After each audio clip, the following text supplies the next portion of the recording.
ഓം ശ്രീരാമചന്ദ്രായ നമ. എല്ലാ സജ്ജനങ്ങൾക്കും നമസ്കാരം.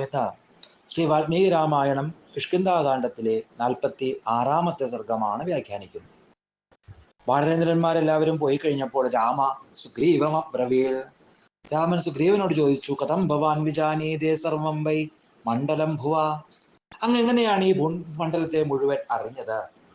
സുഗ്രീവൻ അപ്പോൾ രാമനോട് വണക്കം കൊണ്ടുകൊണ്ട് പറഞ്ഞു, ഞാനെല്ലാം പറയാം, അങ്ങ് വിസ്തരിച്ച് കേൾക്കണം. യഥാതുന്തുബിന്റെ നാമ ദാനവം മഹിഷാകൃതിയും. പോത്തിന്റെ ആകൃതി കൊണ്ട് ദുന്ദുബി എന്ന ദാനവനെ ബാലി മലയപർവ്വതത്തിലേക്ക് ഓടിച്ചപ്പോൾ മഹിഷൻ മലയത്തിന്റെ ഗുഹയിൽ കയറി. അവനെ കൊല്ലാനായിട്ട് ബാലിയും മലയത്തിലേക്ക് കടന്നു. വിനീതനായിരുന്നു ഞാൻ ആ ഗുഹാദ്വാരത്തിൽ നിർത്തപ്പെട്ടു. ഒരു സംവത്സരം കഴിഞ്ഞിട്ടും ബാലി പുറത്തേക്ക് വന്നില്ല.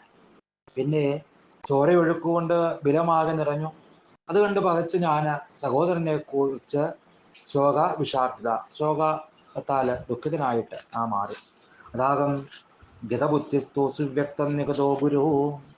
ജ്യേഷ്ഠൻ കൊല്ലപ്പെട്ടു എന്ന് എനിക്ക് തീർച്ച തോന്നി. മല പോലെയുള്ള ഒരു കല്ലെടുത്ത് ഞാൻ ആ ഗുഹാമുഖം അടച്ചു. പുറമേ പോരാൻ പറ്റാതെ മഹിഷൻ മരിക്കട്ടെ എന്ന് ഞാൻ കരുതി. പിന്നെ ഞാൻ ആ ബാലിയുടെ ജീവിതത്തെക്കുറിച്ച് നിരാശനായിട്ട് കിഷ്കിന്ധയിലേക്ക് പോന്നു. വിസ്തൃതമായിരിക്കുന്ന രാജ്യവും രുമയെയും താരയെയും കൈക്കൊണ്ട് മിത്രാദികളോടൊത്ത് അടലൊക്കെ അകറ്റി ഞാനിവിടെ വാണു. ഭാരതേശ്വരനായിരിക്കുന്ന ബാലി ആ അസുരനെ കൊന്ന് പിന്നീട് വന്നു എത്തി. ഗുരുത്വം കൊണ്ടും ഭയം കൊണ്ടും ഞാൻ നാട് തിരികെ കൊടുത്തു. ദുർബുദ്ധിയായിരിക്കുന്ന ബാലിയാകട്ടെ എന്നെ രുഷ്ടനായി കൊല്ലാൻ ആഗ്രഹിച്ച് ആട്ടി ഓടിച്ചു. ഞാൻ മന്ത്രിമാരൊത്ത് പാഞ്ഞു. തദോഹം ബാലിനാഥേന സോനുബത്ത പ്രധാവിത നദീശ വിവിധാ പശ്ചൻ മനാനി നഗരാണിച്ച. ബാലിയാൽ പിന്തുടർന്നോടിക്കപ്പെട്ട ഞാന് വിവിധങ്ങളായിരിക്കുന്ന നദികളും നഗരങ്ങളും വനങ്ങളും ഒക്കെ കണ്ടു. അന്ന് ഞാൻ ചുഴറ്റപ്പെട്ട തീക്കൊള്ളി പോലെയും കണ്ണാടിക്കകം പോലെയും പൈക്കുളമ്പടി പോലെയും ഭൂമിയെ കണ്ടു. കിഴക്കേ ദിക്കിലേക്ക് പോയപ്പോൾ അനേകം തരുക്കളും ഗുഹകളുമൊക്കെയുള്ള രമ്യ പർവ്വതങ്ങളും നാനാസരസ്സുകളും കണ്ടു. ധാതു ചാർത്ത് അണിഞ്ഞ ഉദയാദ്രിയും എന്നെന്നും അപ്സര സ്ത്രീകൾ പാർക്കുന്ന പാൽക്കടലും ഞാൻ അവിടെ കണ്ടു. പാഞ്ഞോടുന്ന് ഞാൻ തിരിച്ചു വന്ന് വീണ്ടും ഓട്ടം പിടിച്ചു.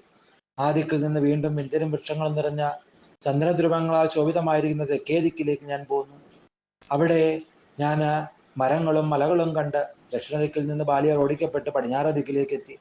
പല പ്രദേശങ്ങളും അസ്തമനപർവ്വതവും കണ്ട് ഞാൻ വീണ്ടും ഓടിക്കപ്പെട്ട് അസ്തഗിരിയിൽ നിന്ന് വടക്കോട്ടേക്ക് പാഞ്ഞുപോയി. ഹിമാലയവും മേരുവും ഉത്തരസമുദ്രവും ഞാൻ കണ്ടു. ബാലിയാൽ ഓടിക്കപ്പെട്ട എനിക്ക് എങ്ങും ആശ്രയം കിട്ടാതെ ആയപ്പോൾ ബുദ്ധിസമ്പന്നനായിരിക്കുന്ന ഹനുമാൻ എൻ്റെ അടുക്കൽ വന്ന് പറഞ്ഞു, ഇപ്പോഴാണ് എനിക്ക് ഓർമ്മ വന്നു, രാജാവേ, ഈ ആശ്രമ മണ്ഡലത്തിലെ ബാലി പ്രവേശിച്ചാൽ അവന്റെ തല 100 തെറിച്ചു പോകുമെന്ന് പണ്ട് ആ ബാലിയെ മതങ്കൻ ശപിച്ചിട്ടുണ്ട്. അവിടെ നമുക്ക് ഭയമില്ലാത്ത സുഖമായിട്ട് പാർക്കാം. അങ്ങനെ ഞാൻ ആ ഋഷ്യമൂക പർവ്വതത്തിൽ പ്രവേശിച്ചു. മതങ്കനെ കുറിച്ചുള്ള ഭയത്താൽ ബാലി ഇങ്ങോട്ട് കയറിയില്ല രാജാവേ. ജീവിതത്തിൽ ഞാൻ അന്ന് ഭൂമണ്ഡലം മുഴുവനും നേരിട്ട് കണ്ടറിഞ്ഞു. പിന്നെ ഞാൻ ഈ ഗുഹയിൽ വന്നു ചേർന്നു. അപ്പോൾ ഇങ്ങനെ താൻ എങ്ങനെയാണ് ഈ ഭൂമിയെക്കുറിച്ച് മനസ്സിലാക്കിയതെന്ന് സുഗ്രീവൻ രാമനോട് പറയുന്നതാണ് ഇതിലെ കഥാസാരം. എല്ലാവർക്കും രാമാനുഗ്രഹം ഉണ്ടാകട്ടെ എന്ന് പ്രാർത്ഥിക്കുന്നു. സർവം ശ്രീരാമപാദാരവിന്ദാർപ്പണമസ്തു.